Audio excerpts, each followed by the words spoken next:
this beautiful international riverfront is representative of who we are as a community. I lived in another city right on their riverfront, and when I came back to Detroit, I wanted that same type of experience, somewhere that was centrally located, that had access to the riverfront. The Detroit RiverFront Conservancy is a nonprofit organization. We were established in 2003 with a two-pronged mission.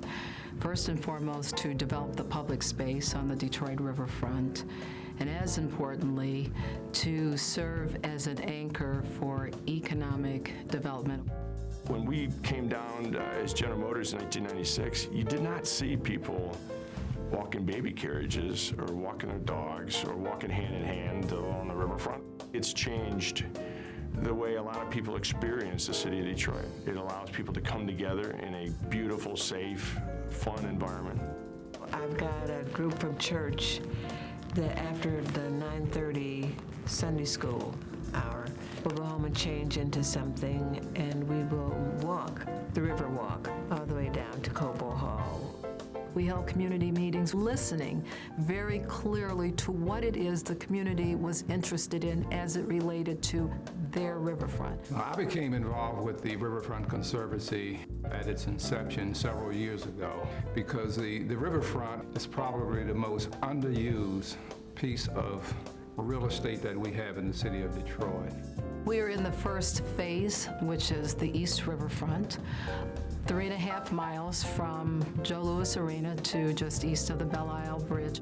We're developing green space, all connected by the ever-popular Riverwalk, which in essence is a greenway, a pathway that connects communities. And we had a tremendous opportunity with the DeQuinder cut, which had been essentially a negative asset to a tremendous positive one for the community. And it allows people now through the Lafayette Parks and all the way to Eastern Market to access the riverfront. GREENWAYS provide us an alternative to getting into the car or getting on a bus. I can get on my bike to take the DeQuinder cut over to Eastern Market, or I take the Riverwalk from my home to downtown. We have all kinds of fantastic amenities, which include fountains and carousels. We have a cafe, bike shop, butterfly gardens, all on an international waterfront. The Conservancy is responsible for all the operations, the maintenance, the programming, the security, and as importantly, raising all the funds in order to support this effort. When we got started on this, I think it was important for all of us to recognize that we needed an entirely new approach. We needed a level of public-private partnership that probably hadn't existed before on a project of this magnitude. The city has played a major role in supporting this effort with funds to support the future mixed-use development and preparing just infrastructure for the development of the project. The public and the private have come together in a way that's kind of unbelievable, quite frankly. I've never seen this kind of coordination before, where people are working together and see what assets we as a city bring to the table and complement what the private industry bring to the table. General Motors put a tremendous amount of resources into this project, $25 million in the creation of the plaza, and just terrific leadership throughout. And clearly it would not have happened without the Grigsby Foundation. They put $50 million into this project. And they said, look, we're going to help you get this done, and we're going to bring in other foundations and others to partner with you, and so it really could not have been done without them. At the end of the day, we wouldn't be where we are today, completing this 3 miles of developed waterfront, but for the community coming together and saying, you know what, this is our waterfront, and we are all going to come together in a variety of ways in the revitalization and the restoration of our riverfront.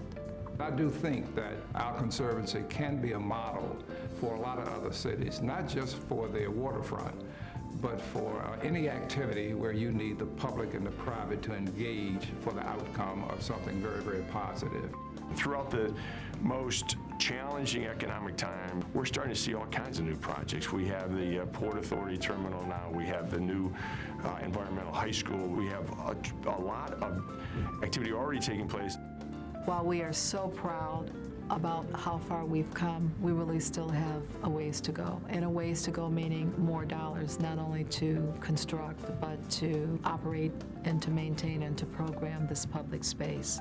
It really has changed the postcard image of the city of Detroit. It used to be that if you were in Windsor and you looked across the river, you would see some beat up old buildings and some abandoned cars. Now you look at it and you see the spectacular riverfront. You see millions of people coming down for the fireworks and for the marathon and for everything that's starting to take place on the riverfront.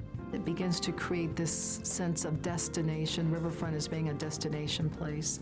I have 3 kids, 10, 7, and 5. The Riverwalk is one of their favorite places to go, no question about it. We take our bikes down there, we picnic down there, so it's this huge connector that we don't have to get into our car and drive down there and find a place to park. If we don't have families here in the city of Detroit, the city will never come back. So everything that we can do that's geared toward family and family fun, we need to continue to invest in that. This project has connected all these different communities in a way that I probably wouldn't have guessed. We have a vision of 5.5 miles of riverfront that we're working to develop. We are in the midst of really the final phases of the first phase of our vision, which is the East Riverfront. The dream for the West Riverfront is very similar to the East in that we are looking to open up the waterfront to connect the public to the river. Right now, on the West, even more so, there is almost zero access to the waterfront. I can't wait till the Riverfront West is complete so that we can have that connection to the east so that we can enjoy the water, the riverfront, the walks with our family. Over the course of the next 10 or 20 years, the riverfront is going to look entirely different, and it is going to be really back to the future in a sense. 300 years ago when the city was founded, at the foot of Woodward, at the Detroit River, we're going to see the city reblossom coming from that same geography. The riverfront gives you peace, it gives you pleasure, it gives you beauty. Everybody seems to be so happy when they're down here. The riverfront has showed us how great we can be. We can think big and we can do big things. Being able to look across the river and see another country and to enjoy the beauty of the river where it's open to everybody. Downtown is sort of like everybody's neighborhood.